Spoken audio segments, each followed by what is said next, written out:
Hey,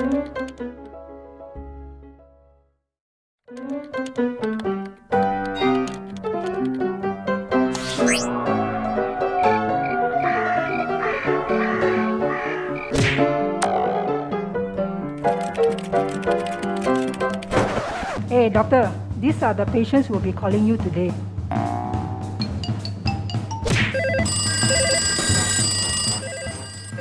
Hello? What? No, I can't remember. What? Your mother? Which one is your mother? Wait, hang on, this one. Hello? Hello?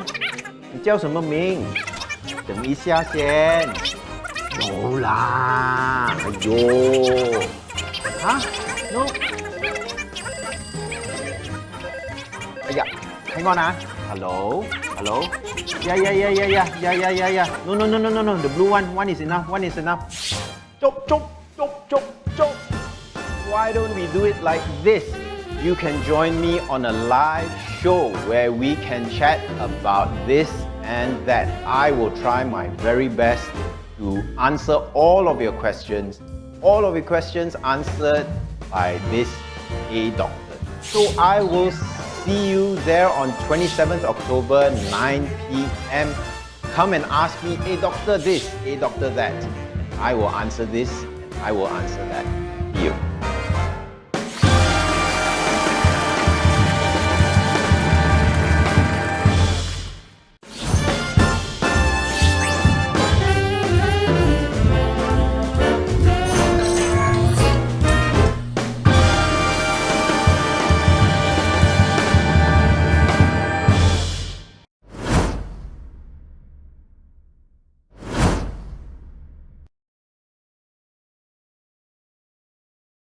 Oppa.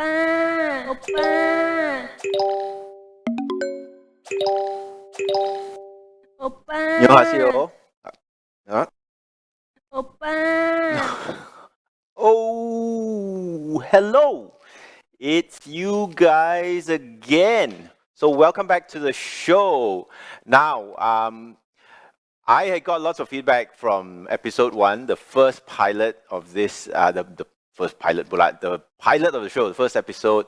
And one of the things that you guys really loved was, number 1, the slippers. But, chop, right?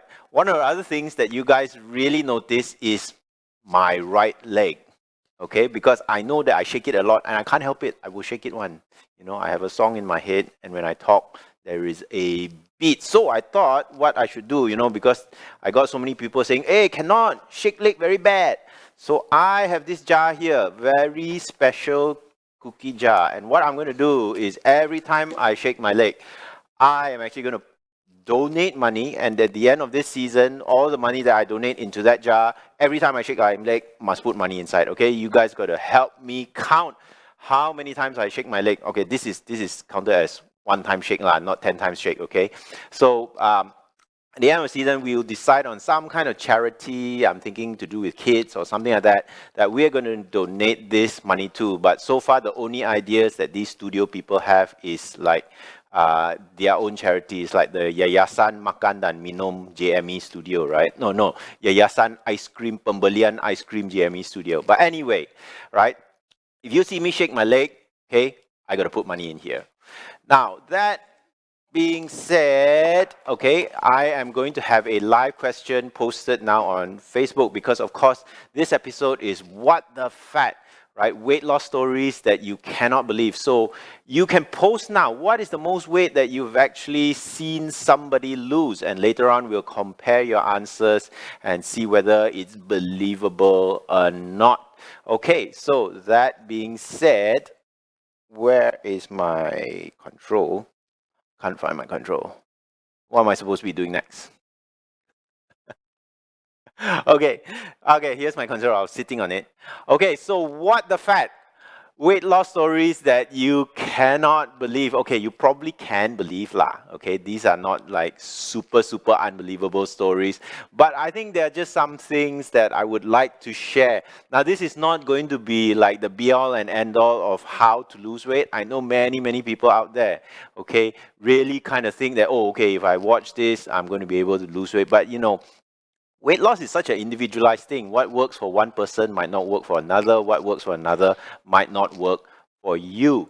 Okay, but what I'm going to share is just little stories that I have accumulated along my career in trying to help people to lose weight. Okay, so what the fat weight loss stories that you can't believe. Here we go. This is the first story that I have for you. Okay, this is a patient, if you like, Mrs. P. Okay, adult Chinese lady. She is obese, 85 kilos, 1.5 meters tall. So that gives her a body mass index of 37.8 kilogram per meter squared. So to give you an idea, I'm about, I don't know, my BMI is about what, 20 something, 22. And if you're above 23, then you're considered overweight. If you're above 25, you're considered obese. So this lady is 37.8. So that's really big. She's the mother of one child. Okay. And she says that, okay, she's vegetarian. She only eats salad. And she's been vegetarian her whole life. Do you think this is something that you can believe? Right? Vegetarian war, only eat salad war, and yet 85 kilos. Can it really happen? Well, actually, yes, it can, because let me introduce you to Mrs. P. Mrs. P only eats salad. She does not eat meat at all. Okay, and look at her. Face so round, right? Arm so big. Belly, I didn't show a picture of the belly, but belly even bigger. So at the end of the day, sometimes, like a panda bear, you can only eat vegetables, but you can still be a panda bear. So sometimes lesson number one is not only just about what you eat. Sometimes it's a simplification to sort of say, hey, look, eat less, exercise more, and you will be able to lose weight. Now, if you watched the last episode, I did talk a little bit about sleep. I did talk a little bit about stress.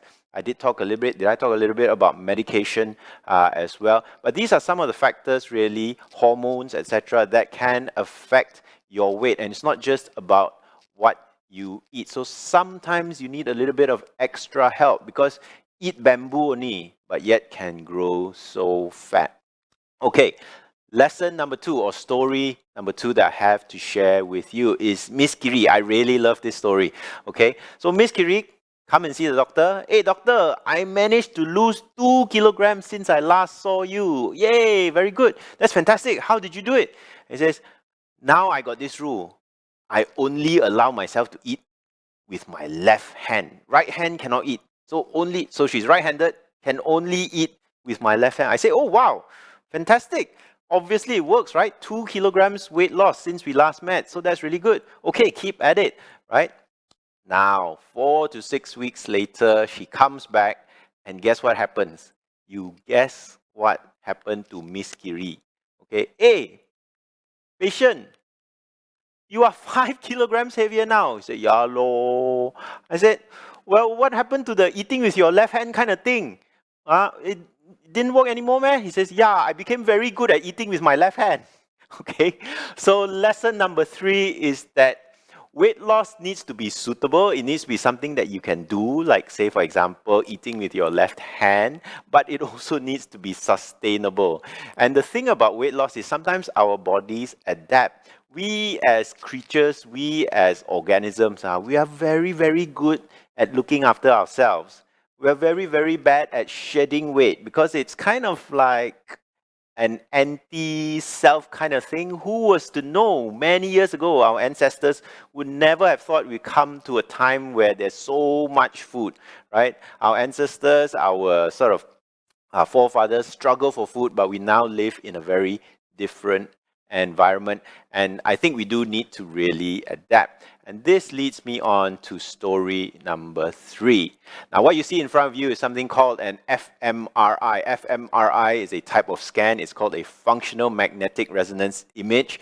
Now, it doesn't matter about that. What it shows up is blood flow to different parts of the brain whenever you're exposed to different pictures or different sounds or different feelings. So if, for example, somebody shows you a picture of Coca-Cola, right? And somebody shows you a picture of Pepsi. You want to see which part of your brains light up. And they show you a picture of, let's say, your mother. Another different part of your brain lights up. on this scan. So this is a very important research tool that we as medics have. And what happened is many years ago, I met this German professor who told me this story. I don't know whether it's completely true, but he himself told me this story, right? German guy, okay? So he told me that he got money to do Fmri scans. He got a research grant on 50 obese patients. He was going to find out, what can I do to help obese patients? I have 50 obese patients that I can now study. I can see what makes them tick. I can see what makes them shut off, and I can try and shut off their appetite, try and make them eat less food. So when he sort of said, okay, I got money to do these 50 patients, the Fmri technician said, yeah, so what? Last week, another big food company, I don't want to mention here, it's like N something, something, something, ends with an E, right? Did Fmri on 500 people. So here you got money to do research on how to lose weight in 50 people. And these other guys, right? The Fmri technician was telling him that these 500 people, right? They put them into the machine, they put them in the scanner, they studied their brains for as small things as the sound that a wrapper makes when you open it. They want to see what kind of sound makes you light up. They want to see what kind of smell makes your brain light up. They want to see what kind of colors to put onto the wrapper of the chocolate bar to see what makes you light up. And this is what my professor friend said in response to that. Okay, now this is a really real thing. It's called neuromarketing. They study it at Harvard Business School. They do it when you go to any of these big major companies. This is an example of another type of neuromarketing. It's called an electroencephalogram, EEG. So this will track your eyeballs and see what you find attractive, and they can detect the pulse waves in your brain to sort of see what attracts you, what doesn't attract you. You know, even from the simple act of opening up a can of fizzy drink and that sound that is being made, it is studied. Neuromarketing is a real thing. Okay, so out there, you're trying to lose weight. And I guess this doesn't just apply to obesity, this applies to hyper-consumerism, to buying stuff as well, okay? There is an entire world out there trying to make you eat more. So again, sometimes you will need help to go start on your weight loss journey. Oops, I'm going backwards. I should be going forward. Story number 4, okay? Oh yeah, I like this story. Okay, the Star newspaper. This is an article I collected a long time ago when I was still subscribing to newspapers lah. Okay, so right, the Star newspaper, 24th of July 2010. You can see Kapil Singh was still alive back then. And what caught my attention is the front page of the Star newspaper was talking about something really near and dear to my heart. Diabetes among children is on the rise. Okay. And you can read the article. I have sort of zoomed in on it. I've made it big. Okay, and what you read at the bottom of the paragraph is children's bad dietary habits of eating burger, nuggets, fried chicken, right, fries, carbonated drinks are also contributing factors. Definitely, right? We don't want our kids to be eating this junk. Now, what is wrong with this picture? Have you all ever seen these kind of games on the internet? Now, what is wrong with this picture? What is hidden here that is so wrong? I also didn't see it initially. What is wrong with the front page of the Star from 24th July 2010? Did you see this? Do you know? Let me zoom it out for you. Okay. So here you have the Star saying, children's bad dietary habit, eating burger, nuggets, fried chicken, fries, carbonated drinks. And right at the very next thing that the people's eye will see is what? KFC family feast. You want combo A or combo B? Because both of them you'll get a nice handy holder, right? So it's all out there. It's an entire industry, man. Okay, we really live in an obesogenic environment. What is wrong with this picture? Nuggets, fried chicken and fries and carbonated drinks, bad for your children. But you know, the next thing at the bottom of the newspaper was KFC advertisement. Hi-yo, this was a classic. Now the Star again, okay, we overeat. So again, the same trick lah. I noticed this straight away. We overeat, and what does it say at the bottom? If you eat more, you got more chances to win grand prizes. Okay, so again, the irony of the star. Okay, now the star is not going to like this one. So anyway, we really do live in an obesogenic environment. Okay, TV in 1988 versus TV in 2021. The TV is thin, the person is fat, as compared to last time where the person is thin and the TV is fat. And we live in times now where the portion sizes are getting huger and huger and huger, and not only that, okay, you get rewarded for eating more. Okay, it's the big bowl challenge, or you can eat durian McFlurry. Okay, then someone got session one. Now this used to be a drink in your grandfather's time.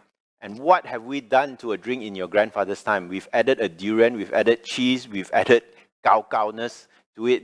We have never seen food like this ever before. So of course, living in this kind of environment, okay, obesity is going to be on the rise, and obesity is going to be on the rise in our children. So we really do need to do something about this. This is a picture taken from a primary school canteen, and you can see that basically everything there is fried. And if you have fat Malaysian children, they will end up becoming fat Malaysian adults, right? Okay, so is that scary or is that not scary? Okay, right.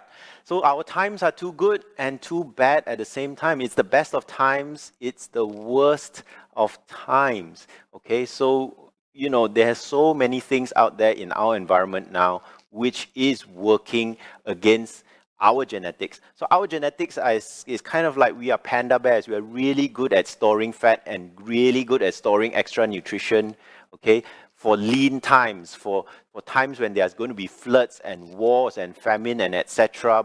But the problem is we don't live in those times. We now live in times where the calories are in excess and you got big companies trying to make you eat more. Okay, story number 5. Oh yeah, story number 5 is this guy and this guy. Okay, who are they? Who are these two people?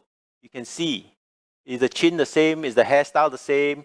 Well, actually it's the same person. This was Danny Cahill. He was the winner of The Biggest Loser in 2009. If you remember this weight loss TV program, he was 195 kilos to begin with, and he ended the show as 87 kilos. He lost a total of 108 kilograms. My goodness, that is 2 people's worth of weight that he lost. 54 times 2, 108 kilograms. Okay, he was The Biggest Loser. He looks like a completely different person. Hair also different. Nose also, my God, looks different. From round nose to sharp nose, right? From round chin to sharp chin. Okay, yeah, so he was The Biggest Loser in 2009, but unfortunately, in 2016, 7 years later, this is what he looks like. He put on a lot of weight back, and he was not the only one who put on weight. Again, many of the patients who actually went onto the program, they lost a whole heck of a lot of weight, but many of them regained the weight. Okay, and in fact, some of them, the weight gain was even worse than when they actually started. You can actually see some of them, they went above the zero. Yeah, there was only one lady, okay, who managed to lose weight and keep the weight down. There was another guy who lost weight and then regained the weight, and then after that had bariatric surgery to reduce the size of his stomach. But the person who's interesting is Erin Egbert. And you can see here that this is her sort of Instagram pictures of her before and after. 2009 was when she was in Biggest Loser, and that's 2016, looking like really hot, actually. Okay, and the thing is about her is that what I take away from her is that she remained motivated her whole life. The one thing that she does every morning is she weighs herself. Okay, so this is very important. She receives feedback on herself, number one. Okay, and number two, what she really understands, right? She wasn't the biggest loser, she was the smallest winner. Okay, what she really understands is that this is actually a lifelong problem, a lifelong disease. So hashtag Shokubutsu, your fat is lifelong. Okay, you have to look at this as something that will come back and come back viciously and come back easily. You do need to be very, very careful for the rest of your life with regards to what you eat. And this leads me on to my final lesson, is that lesson 6. Life happens. Okay. As I speak to a lot of my patients and watch them with their struggles with weight and relate to them and talk to them about their weight, the thing that really sometimes gets in the way, many times get in the way, is life. Life happens. Okay. My house was flooded. My mother had a stroke. Okay. I got divorced. I met with a car accident and it screwed up my spine. I can't walk properly and the weight gain comes. So again, these kind of things you have to anticipate and you have to find solutions, and people can help you to find solutions, okay, to overcome and to lose weight. So I think that's the end of my stories. And there may be one final story if you want to hear about it. But yeah, that's it for my tiny little talk. And I am so thirsty. Staff Nurse Ping, Ping, can I have my kopio Ping? No coffee for you. It's late. Why? So what? Have some leong soy. Leong soy? I don't like leong soy. Ayo. Oh And dear. there are more questions for you to answer. Oh, okay. By the way, guys, she's not married, so if you want her number, DM me. Okay. Which one am I doing first? iPad first or... okay, yeah, this one first. Okay, so here we go. Some of you already posted some questions which they've compiled onto these cards. Doctor, many articles state that certain herbs can cure diabetes and lose weight. Betul kah? Ayo, who asked this? I mean, at the end of the day, really? Really? You think can meh? So easy, certain herbs can cure diabetes. I already told you in the last talk, right? Diabetes, you know, it's not about the cure. You only go into remission and it takes a lot of hard work. And if at the end of the day, these so-called cures make you part with your money, yeah, sure, you lose weight, right? You lose weight in your bank account. Your bank account grows lighter by a lot. So again, you know, things that go out there and sort of say, oh, you eat this and eat that, chew on this grass, chew on that herb, and you will lose weight. Ayah, come on lah, please. Okay. What was that? Okay. Okay, doctor, can quitting sugar reverse aging? And oh, there's a sign out there. That sign out there means that I did something wrong and I need to put money into here. How much should I put? What is your favorite charity? Guys, if you have a favorite charity that you want to, I know, let's donate to Persatuan Restless Legs Malaysia or Anti-Restless Legs Malaysia. Right. I learned something new. Restless legs is actually a real medical condition. And now what they've actually said is that they've also discovered a new disease. It's called, you'll never guess what it's called. It's called restless anus. Don't ask me. You can go and Google it if you don't believe it's true. But there is now this new disease, especially after getting COVID, right? They found that some people get this restless anus syndrome. So what? Terrible. So can quitting sugar reverse aging? I mean, at the end of the day, let me tell you something. Nothing can reverse aging. I mean, it's like, if you find something that can reverse aging, do let me know. I'll invite you and you can come on this show and then we can discuss how you can reverse aging. But, you know, I'm so sorry. Nothing can reverse aging. And I'm still shaking my... Where I got shake my leg? No, I'm not shaking my leg. Why are these people saying I shake? My leg is perfectly still. Okay? Okay. I'm not going to put more money in there because I didn't shake my leg. You see wrongly. So if you guys have a cure for, what do you call this, reverse shaking leg, also let me know. I'm very, very interested. Okay. Hey, doctor, is it true that weight is a factor of not getting pregnant? If it is true, then why so many of my obese friends in the UK can still get pregnant? So yeah, actually weight is a factor in terms of getting pregnant. It does reduce fertility up to at a certain point. So you have to find that kind of sweet spot. If you are too thin, what happens is your reproductive system can also shut down because, at the end of the day, if you are anorexic, for example, super thin, like, thinner than Apeng over there, okay, you will stop getting periods, okay, because one thing is your body kind of thinks, I'm starving, why do I need to reproduce and bring another life into this world? If, however, you're too fat actually can be linked to a syndrome called Polycystic Ovarian Syndrome, in which, well, look at it this way, right? The fat acts like a sinkhole, like a magnet for your female hormones. So all your female hormones which are going around, supposed to be making your cycles normal, okay, it kind of gets trapped in all that fat. Get mixed up in all that fat, and then your body doesn't know where the hormones are supposed to be, and then your periods gets messed up, and then it reduces your chances of fertility. If this is true, why so many of my friends in the UK can still get pregnant? I don't know. I don't know why so many of your friends, maybe your friends in the UK, look, sometimes it's also a bit different, okay? There are genetic differences with regards to obesity, so definitely what we consider as obese in Asians may not be considered obese in the UK, in the overseas, right? So Asians, we tend to have not so good responses to extra calories. So put it this way, our ancestors from China, from Indonesia, from India, etc., we're really not used to having winters and changes in seasons. Right? Our ancestors had what? Floods lah, war lah, not enough food lah, starvation lah, okay? And they went through a lot of this kind of thing. And that sort of hibernation, winter type of body phenotype didn't really exist.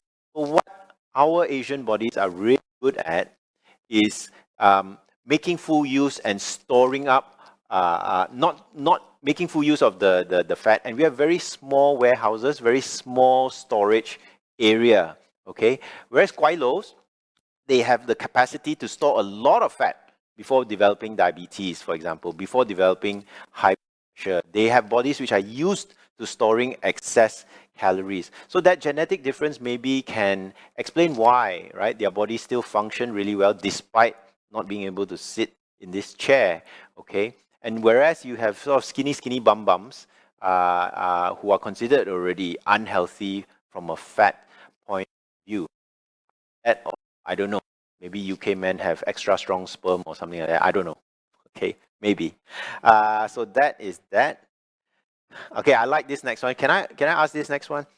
Hey doctor, my mom asked if Dr. Alex can give a special slimming pill that after taking it, she can immediately wear a bikini. What your mom wants to wear a bikini for what? She looking for new husband or something like that. I have a suspicion I know who asked this. If it's are you from Fraser's Hill? I think you're from Fraser's Hill, right? Yeah, I think I know who asked this. Okay, there's no need to wear bikini in Fraser's Hill. Okay, don't wear a bikini in Fraser's Hill, right? Special slimming pill after taking can immediately wear bikini. Yeah, basically it's I can give you a drug, right? It's a hallucinogen where you will have like weird and wonderful dreams that you're wearing a bikini. That one I can give you, but whether you're really wearing a bikini, I'm sorry. No magic pill, but thank you very much for your question. Next question, doctor, is it advisable for a diabetic patient to go on a ketogenic diet?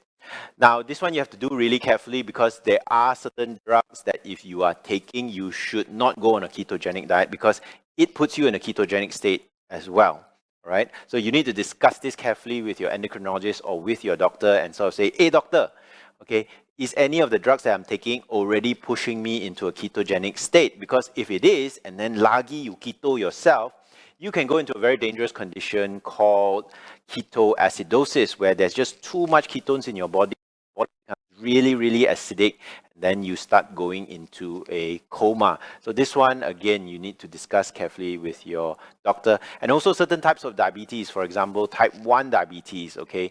Again, not getting any carbs into your system while you're on insulin can be a recipe for disaster. So this one has to go on a case-by-case basis. You want to lose weight, that's great, but you got to do it safely. Yeah. So, hey doctor, this is an interesting one. Is intermittent fasting the right way to lose weight? Now, it works.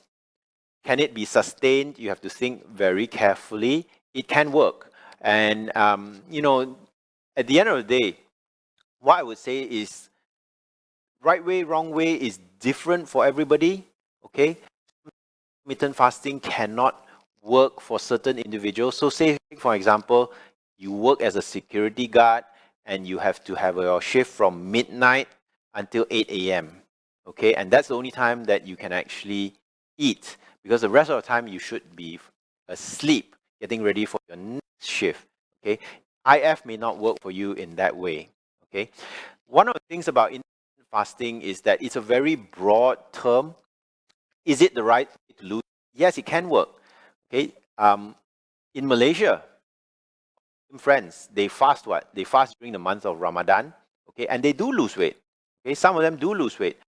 Some of them also gain weight, because if you intermittently fast and at the end of your fast you go gila and crazy and you hantam and hantam, you may end up weight. Number one, and then number two, is it sustainable over time? Comes after Ramadan, Hari Raya, and what do people do in Hari Raya? Regain. Intermittent fasting, it can work. It's a topic by itself, because there's a lot of different ways to do intermittent fast. There's fasting, the most popular I've seen is 16-8, okay, where you can only eat for an 8-hour window and then you fast for 16 hours. There's ADF, which is alternate day fasting. Okay, there are some of these guys here in the studio, they like to do this water fasting thing, which I'm still trying to my head around. Don't quite understand. But yeah, it can work, but not will keep it down sustainably over a longer period of time. Remember, I showed you that Biggest Loser story. Okay, is a different question. But one thing that you can take away from intermittent fasting is the principle of what our olden days folk used to tell us. You can eat more in the morning. In fact, you can eat the most in the morning, eat less in the afternoon, right? Breakfast like a king, lunch like a prince, and dinner like. In this way, what you're actually doing is you're trying to mimic your circadian rhythm, your own internal body rhythms, where by the end of the day, you're going to go to sleep already. You don't really need that much calories. You just need a bit. Okay, and that if you kind of follow, right, when it comes towards sleeping time and body shutdown time, you eat less calories, and you eat more calories when you want to start your day. That may be something which is an easier principle to actually follow. So IF can work in the short term. Whether it's sustainable in the long term is a different story. Why not? You can Google something called time-restricted feeding, which is like a sub-portion of IF. Not exactly IF, but time-restricted feeding, certainly that is something which is interesting. Final card question. Hey, doctor, does coffee cause metabolic syndrome? Is that Peng? Is that why you don't want to give me coffee? Because it will give me metabolic syndrome.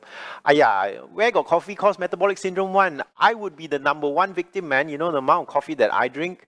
So metabolic syndrome, in case you don't know, is this syndrome where you get multiple things happening to your body at the same time, and it's all driven by obesity. You can call it the obesity syndrome. So it's linked to things like poor reproduction. So you have this low sperm count in men, but you also have this polycystic ovarian syndrome and infertility in women, high blood pressure, you have cholesterol problems, you have breathing problems, because literally your lungs have to work, your lungs and your trachea and your neck have to work in all fat. You have a bit of gout, for example. Right? So this is the metabolic syndrome, where you have all these different abnormal things happening in your body, all being driven by the fact that you are either overweight or obese. What the fat? My metabolism fails me big time as age is catching up, but coffee consumption never reduced. Yeah lah, as you grow older, your metabolism memang is like white hair. You can't, no matter what Shokubutsu shampoo or whatever you use on your hair, right? Okay, I'm so sorry, my friend, it will turn white one day. Okay, no matter what BB cream you use on your face, etc., at the end of the day, you will also get wrinkles, and your metabolism will slow as you get older. That's just one of those things, I'm afraid. And the way to jack it up, not really through coffee consumption, because at the end of the day, the coffee will just jack it up for a little while, okay? Right? Your metabolism, when you drink things like coffee, etc. Yes, metabolic rate increase, but it only increases temporarily. So learn to live with it, my friend, okay? Yes, your age is catching up, so you got to adapt and you got to stay fit. You got to stay fit, you got to do exercise. I would recommend maybe strength training, building a core amount of muscles, because that does also help your basal metabolic rate, if that is what you are worried about. So this is the final card question. I think now I have got loads and loads of question here. Oh yeah, I'm supposed to do feedback poll. What is the most weight you've seen someone lose? 5 kg, 3 kg, 30 kg, but gain more in so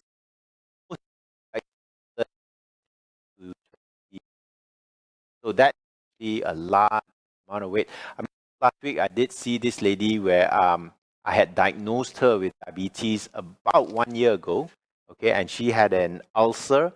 She had an ulcer in her private parts, and that was how they diagnosed the diabetes. She went because of that ulcer, and then they found out her sugar was like sky high, 20 something. And that 20 something glucose, she lost 20 kilos. Honestly, I didn't recognize her the last time I saw her, and her diabetes actually went into remission. So again, definitely, what was I talking about?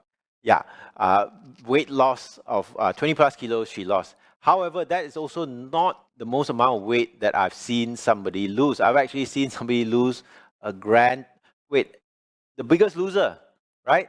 He lost a total of 108 kilograms. That's like gila. That's two human beings, 254-kilogram human beings, right? And that's the amount of weight that he lost. So again, there are some fantastic weight loss stories out there. If you have any weight loss stories that you would like to share, which you think are fantastic and interesting and motivating for our audience, please do so. Okay, so oops. Let's go. So Jamie Lowe. By the way, this is Jamie Lowe. She's the studio boss. How does hormones affect your weight and how to rectify this? Yeah. So definitely one of the factors, remember I talked about panda bears, etc. It's not just about the food. There are certain hormones that actually make you gain weight. And one of them is cortisol. One of them is a lack of thyroxine, for example. Now, these are both detectable through a blood test, okay? And these are both easily treated as well, but you do need a medical professional, an endocrinologist like me, okay? This is not a self-promo, this is how it's done, that you need to actually come and see me, and I will help you to rectify it. Now, the causes of cortisol problems are many. Can you imagine actually some people cause their own cortisol problems by taking certain medications, and the answer to that would be to stop those medications. Okay, if however it's your body itself, it is quite a complex problem. You need to come and see a professional like me. If it's a thyroxine problem, then it's usually very easy resolved. You just need to top up the thyroxine which is lacking or missing. Okay, but both problems you need a professional to rectify this. So how to rectify this? You go to your endocrinologist and you say, hey, endocrinologist, okay, rectify this. That's how you rectify it. Okay. Next question is, oh, wait, hang on. FSBI. Hello, FSBI. Ketoacidosis is no joke. Don't play. Yeah, don't play. So you got to be careful. If you are having diabetes and you have, you want to go on a ketogenic diet, then yeah, don't play. Okay. Now here's an interesting one because it's the opposite. My problem is not being able to put on weight. Ayo, I know people who are so jealous of you.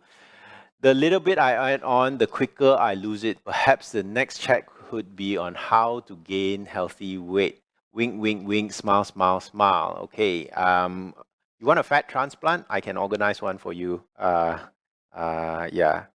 Evan Koo, you just shook your leg. Thank you very much. So I guess I have to donate. Okay.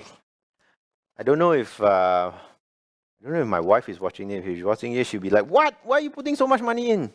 Okay, Evan, I hope you're happy. Donating directly from my wallet. Evan, you tell also what charity you would like us to donate all this money to at the end of the season.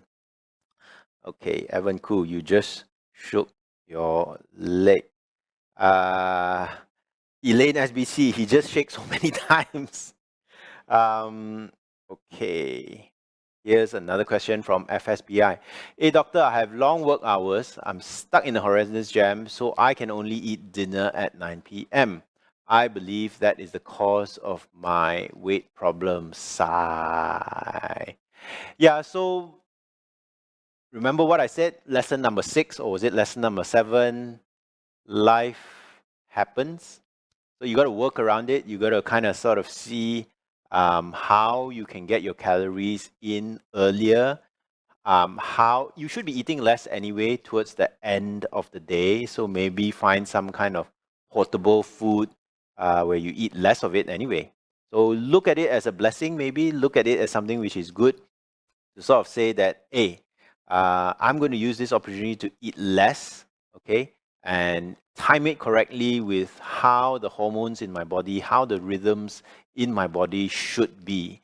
Taking less when it's actually time to go to sleep. So if you put your mind to it, actually, it can work. Yeah. So, okay. Shokubutsu, yay, can't wait to see episode 2. What other questions do I have? Jessie Nightingale. True, just look at what school canteens serve the kids. I think it's better now, but still got room for improvement. Should add more fresh food instead of processed food. Completely agree with you, Jessie Nightingale. I think, if there's one thing, if you can't solve the problem in this generation, can you solve it for the next? Can we actually teach our children to be healthier, make healthier choices? Yeah. So that, remember in the first episode, I kind of asked, if you see your mother eating like this, what would you do? And many of you said, I would sacrifice my pancreas for her. I would eat on her behalf. All right. Well, think about it the other way around. If you are a mother, okay, are you going to do something for the next generation? Okay. Yes. Even in school, they're serving fast food and junk food. Yep. Oh, hi, Mini Pang. Hello. What's the secret of maintaining your body? You know what the secret is of how I lose weight? I shake my leg. Okay. Yeah, man, it uses up calories. Okay. Wait, hang on. Now my hands are shaking. Wait. Send Elaine SBC. Why do doctors recommend meal replacement for breakfast and lunch followed by healthy plate normal food for dinner? Isn't it better to take normal meals for lunch rather than dinner? So again, these are just some of these plans that are out there: Cambridge weight loss plan, Optifast, etc. Okay, so these are some of the things that exist. Okay, and they are sort of based on liquid diets. It can get a bit boring, and it can get a bit monotonous, and it may not be sustainable in the long term. Why do they recommend it for breakfast and lunch? I don't know. Why not recommend it for dinner? Because certainly, if you think about it, at the end of the day, having more for breakfast, I'm a great believer in that, and having little for dinner, I'm a great believer in that. So yeah, I don't know. Maybe it's just a different way of doing it. Yeah. Thank you very much. Thanks, Doctor.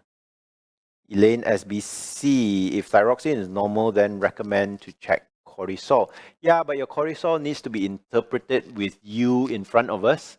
Okay. I tell you what, I'm going to actually do an episode on cortisol because there have been actually some requests to talk about cortisol. Maybe I bring in somebody one of my patients who has had cortisol problems in the past. So, Praise Joy Love, can you share the different types of hormones in our body and its function? Ayo, my goodness, Praise Joy Love, kitty cat, meow meow. There are numerous hormones, okay? I think at last count, there's about 76 different types of hormones. There are hormones that make you hungry. There are hormones that make you full. There are hormones that make you fat. There are hormones that make you thin. There are hormones that make you a man. There are hormones that make you a woman, okay? There are hormones that make you grow, right? There are hormones that help you to process calories in your body. There are hormones that help you to sleep. So how to share the different types of hormones and its function? Again, this is like going to medical school, right? If I were to talk, basically all of you don't need to sleep already, right? It's the whole entire endocrinology. Jessie Nightingale, is it advisable to take some thyroxine to increase metabolic rate and lose weight? Some old GPs told me this before.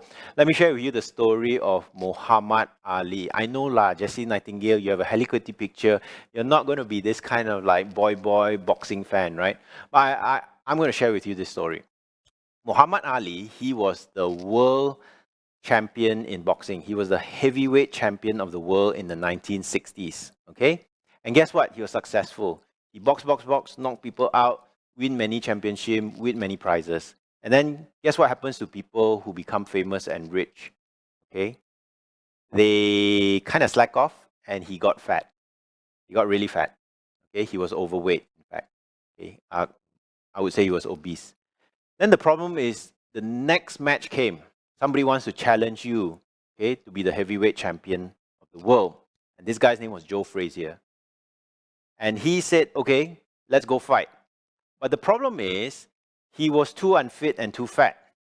And what the doctors in the 1960s, your old GPs, yeah, what they did was they gave him thyroxine. This is a true story. They gave him thyroxine and he lost weight. He lost weight to the point where he was able to participate in the boxing match against Joe Frazier. And so he's lost weight. So that's good, right? You're thinking, but he lost the match as well. And later on, when we were talking to him about the match, and they were sort of saying, hey, what happened? Right? You were just not yourself. You lost all that weight. You look fitter. You look better. Right? And he says, no, but I couldn't box properly because my heart was beating away. I was feeling palpitations. My hand was tremoring, such that when I want to box him, I was like very worried because I was having tremors in my hands, and my brain, it couldn't function properly. It couldn't think. So thyroxine is not the way forward if you want to lose weight because it has many side effects if you take too much of it. Okay?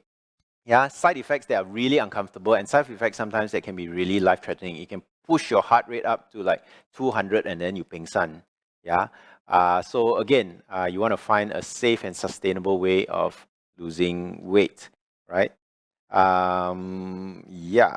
No coffee, then my brain don't work. Yeah, same. No coffee, then my brain don't work. So Jessica Wu, thank you for sending in your. How come cannot send one? Okay, Jessica, go nature, do more exercise, eat healthily, improve metabolism. Yeah, I mean definitely go natural, do more exercise, eat healthily, improve metabolism. I mean the thing about it is for some people going nature is panda bear, right? Panda bear very the natural one, or he don't eat no processed foods. Okay, but look at him.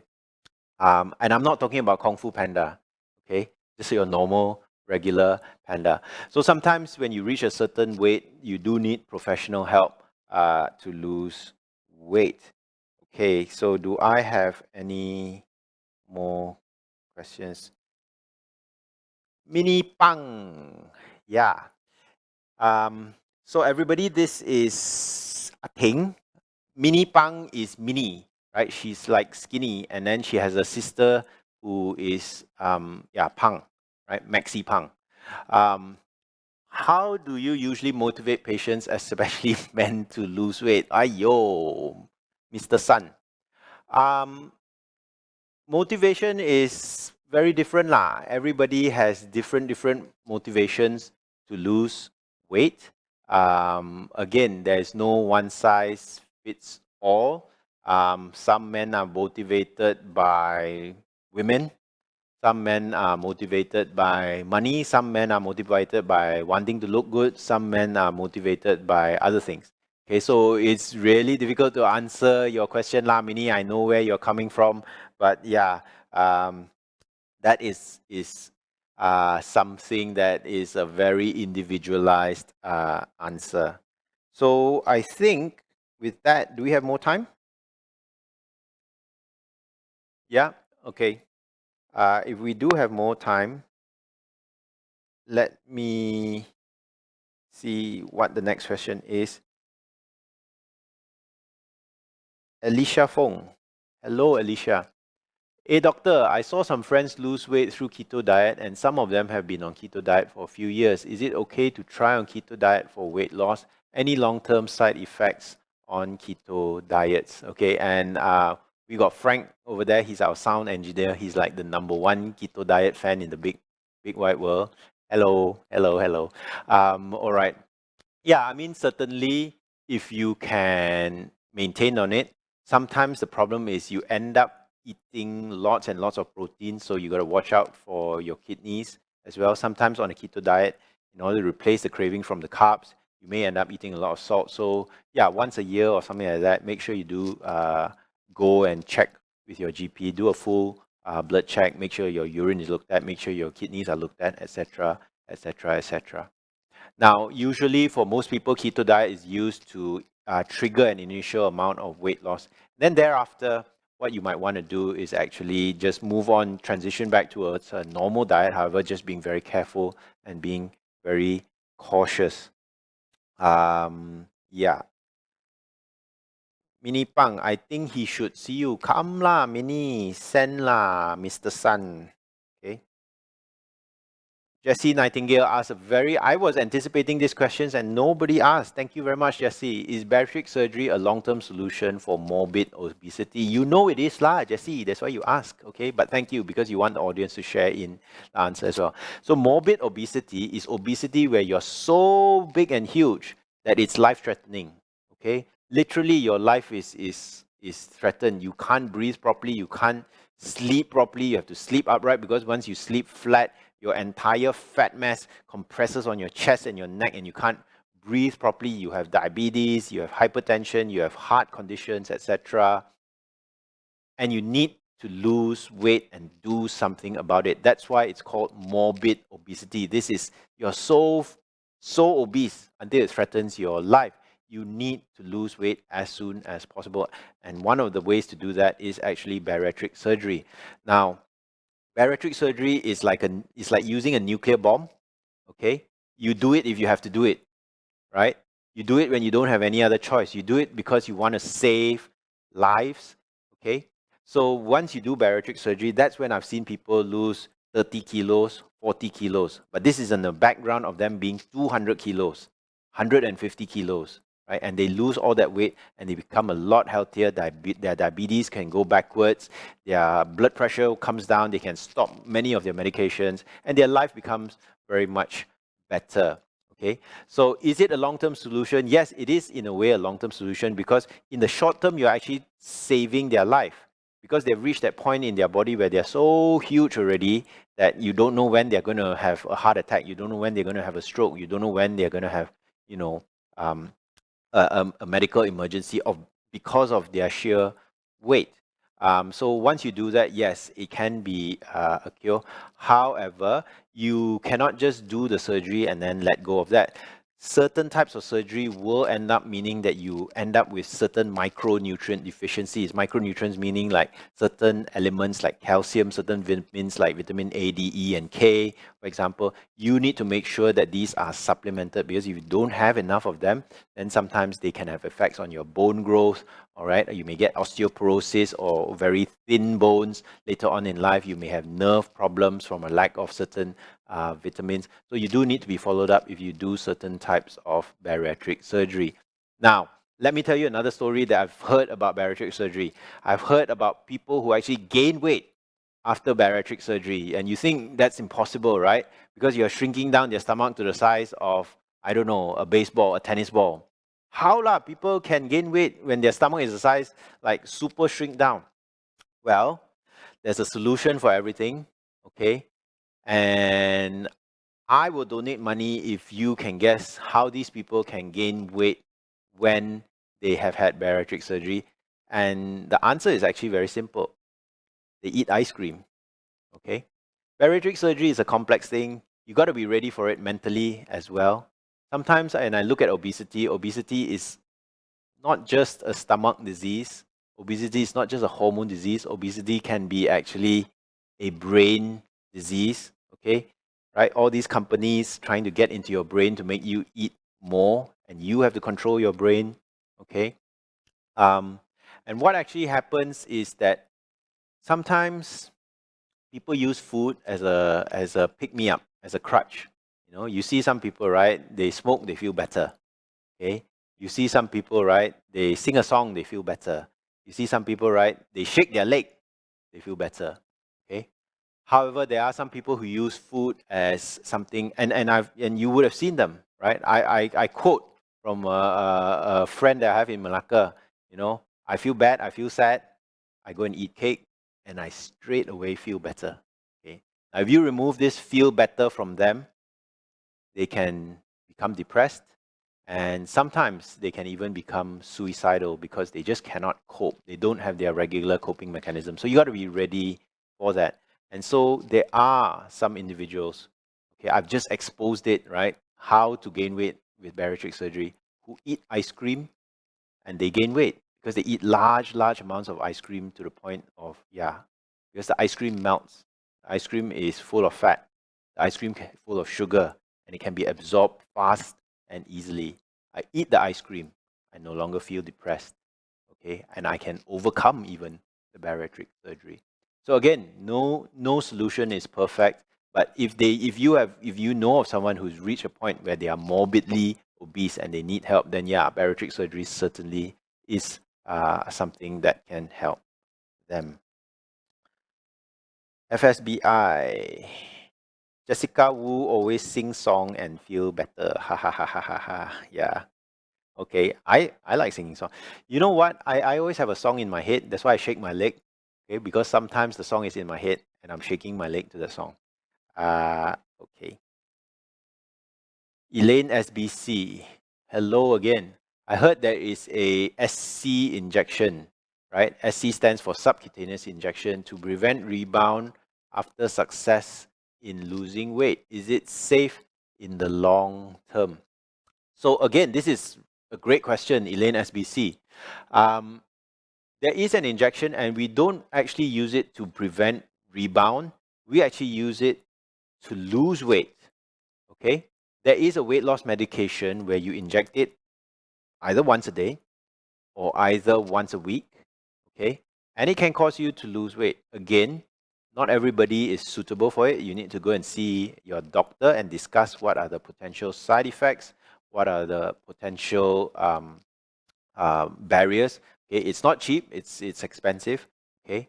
But is it safe in the long term? Yeah, certainly it's safe in the long term, right? In fact, one of the most dangerous things because of the cost of it, right? It's really not cheap, okay? The most dangerous thing about it that will affect you is it will make your wallet thinner. Very dangerous. Very dangerous, right? And when your wallet is thinner, it can actually you know, worsen your quality of life. So I think I have managed now to answer everybody's question, sort of. Which songs are inipang? Which songs are in your mind? Okay, maybe one of these episodes I sing for you lah, right? Pang Suk Yung. I think. Okay, so that is all the questions that we have. So with that, I want to say good night, goodbye, and see you on the next episode of A Doctor. Good night.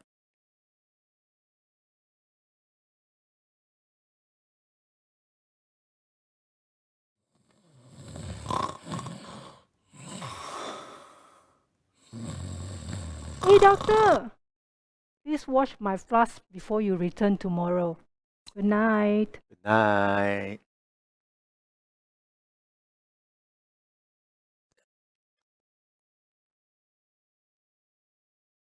Oppa. What?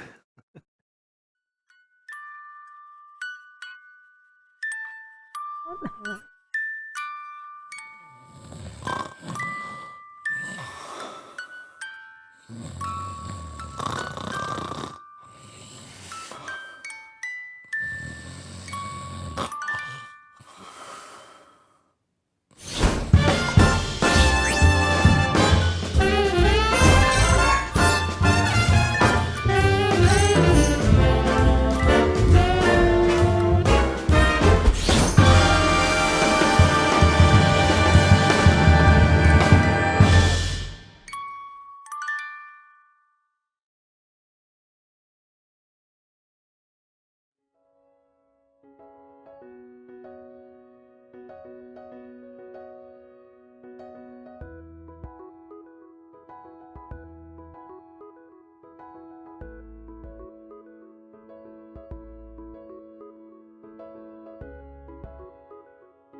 Oppa.